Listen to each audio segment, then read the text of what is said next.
আসসালামু আলাইকুম। ইরানের বিশ্ববিখ্যাত সাহিত্যিক, কবি, দার্শনিক শেখ সাদি, তিনি সম্ভবত 1210 খ্রিস্টাব্দে ইরানের সিরাজ নগরে জন্মগ্রহণ করেন। তার সাহিত্য শুধু ইরান বা ফার্সি সাহিত্যেরই সম্পদ নয়, তা বিশ্ব সাহিত্যেরও সম্পদ। একথার প্রমাণ মেলে নিউ ইয়র্কে জাতিসংঘের সদর দপ্তরে প্রবেশের দেয়ালে থাকা বিশাল কার্পেটে লেখা আছে মহাকবি শেখ সাদির একটি কবিতা। কবিতাটিতে বলা হয়েছে, সব মানুষ এক দেহের অঙ্গ সম, যেহেতু সবার প্রথম উপাদান একই, যখন একটি অঙ্গ ব্যথায় ভারাক্রান্ত হয় বাকি অঙ্গ তখন স্থির থাকতে পারে না। অন্যের দুর্যোগের যদি উদ্বিগ্ন না হও তবে তোমার নাম মানুষ হতে পারে না। শেখ সাদি কেমন মানুষ ছিলেন তা এই কথাগুলি থেকেই অনুমান করা যায়। মানবতাবাদী এই কবি প্রথম জীবনে শিশু কিশোরদের জন্য উপদেশমূলক গল্প, কবিতা লিখতেন।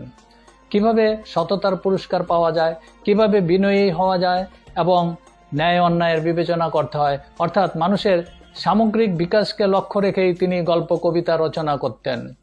তার লেখায় জ্ঞানী ও গুণী মনীষীদের পবিত্র জীবনাচরণের উদাহরণ রয়েছে।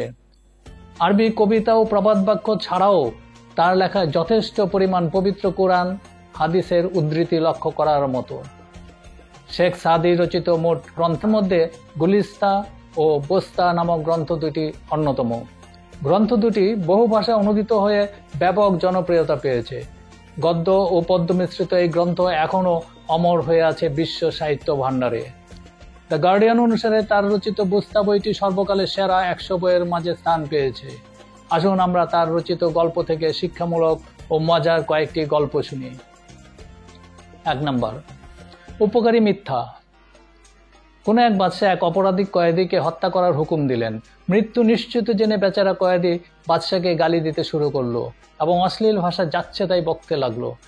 বাদশাহ তার এক মন্ত্রীকে জিজ্ঞেস করলেন, লোকটা কি বলছে? মন্ত্রী মহোদয় খুব দয়ালু ও মহানুভব ব্যক্তি ছিলেন। তিনি বললেন, লোকটা বলছে, যারা রাগ দমন করে এবং লোকদের ক্ষমা করে দেয় সেই সব লোকদের আল্লাহ ভালোবাসেন। একথা শুনে বাদশার হৃদয়ে দয়া হলো এবং তার প্রাণদণ্ড মওকুফ করে দিলেন।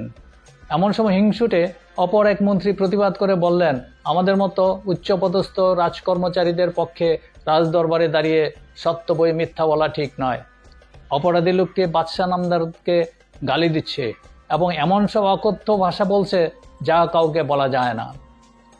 হিংসুটে মন্ত্রীর কথার কোনো জবাব দিলেন না ভালো মন্ত্রী।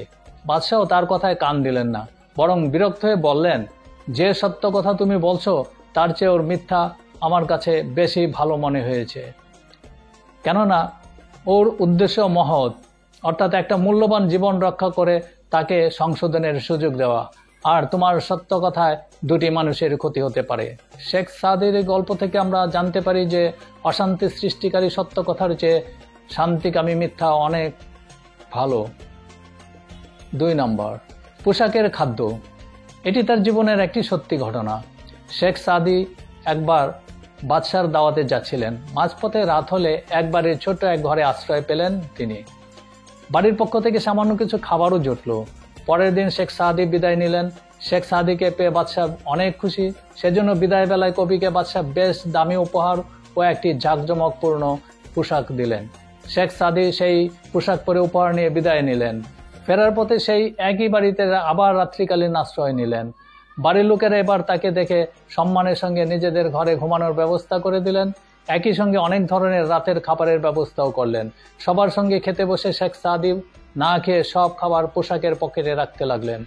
তা দেখে বাড়ির একজন কৌতূহল ধরে না রাখতে পেরে জিজ্ঞাসা করলেন, আচ্ছা, আপনি না খেয়ে খাবারগুলোকে পোশাকের পকেটে কেন রাখছেন? শেখ সাদি বললেন, আমি যখন কয়দিন আগে বাড়িতে রাত্রি যাপন করেছিলাম তখন আমার পোশাক খুব সাধারণ ছিল, তাই আমার সমাদরও ছিল খুব সাধারণ। আজ আবার যখন এই বাড়িতে আসলাম তখন আমার পরনে বাদশাহী পোশাক, তাই আজ শাহী খাবার। এর সবই পোশাকের গুণেই হয়েছে, তাই খাবারগুলো তারই প্রাপ্য। তাই আমি না খেয়ে পোশাককে তা খাওয়াচ্ছি। একথা শুনে তাদের খুব লজ্জা হলো এবং এরকম ব্যবহারের জন্য তারা শেখ সাদির কাছে ক্ষমা চাইলেন। 3 নম্বর, জুতার দুঃখ। শেখ সাদি বললেন, আমি সুখ স্বাচ্ছন্দ্যের ভিতর লালিত পালিত হয়েছি। কালের কুটিল গতিতে কোনোদিন কোনো কিছুর জন্য আমাকে হালতাস করতে হয়নি। কিন্তু একদিন আমার পায়ে দেবার মতো জুতা ছিল না, কেনার সঙ্গতিও ছিল না। কুফার জামি মসজিদে নামাজ পড়তে যাব, বহু গণ্যমান্য লোকের সামনে খালি পায়ে কি করে যাই ভেবে মনমরা হয়ে পড়লাম। অগত্যা খালি পায়ে যেতে বাধ্য হলাম। মসজিদে এক ব্যক্তিকে দেখতে পেলাম, একটা পা নেই। দেখেই আত্মতৃপ্তিতে মন ভরে উঠল। আমার পা দুখানা আল্লাহ পাক সুস্থ রেখেছেন, সেজন্য আল্লাহর অশেষ শুকরিয়া আদায় করলাম।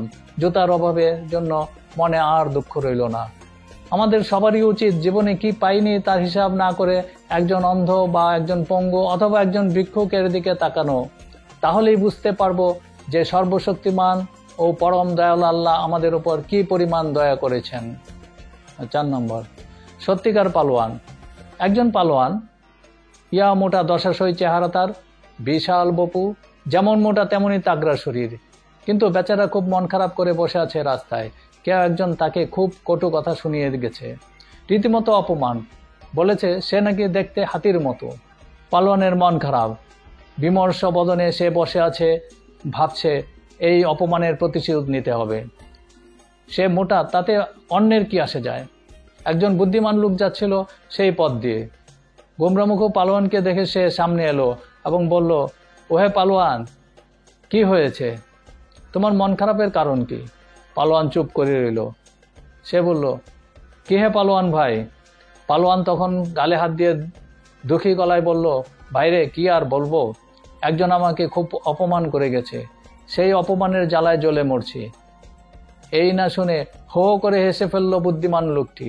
ওহে পালোয়ান ভাই, শুনে খুবই আশ্চর্য হলাম। 10 মণ 20 মণ বোঝার ভার তুমি অনায়াসে বইতে পারো, সেই তুমি কিনা সামান্য একটু অপমানের বোঝা বইতে পারছো না। মনে রেখো পালোয়ান, মানুষ মাটির তৈরি, মাটির মতোই সহনশীল হওয়া উচিত। প্রকৃত পালোয়ান কখনই শক্তির বাহাদুরি করে না, সে সকলকে ক্ষমা করে, কারণ ক্ষমাই মানুষের মহত্তম গুণ। ভিডিওটি ভালো লেগে থাকলে সাবস্ক্রাইব, লাইক ও শেয়ার করতে ভুলবেন না। আর আমরা ইতিমধ্যে মহাকবি শেখ সাদির জীবনীর ভিডিও পাবলিশ করেছি। ডেসক্রিপশনে লিংক দেওয়া আছে, ইনফো কার্ডেও ক্লিক করে দেখে নিতে পারেন।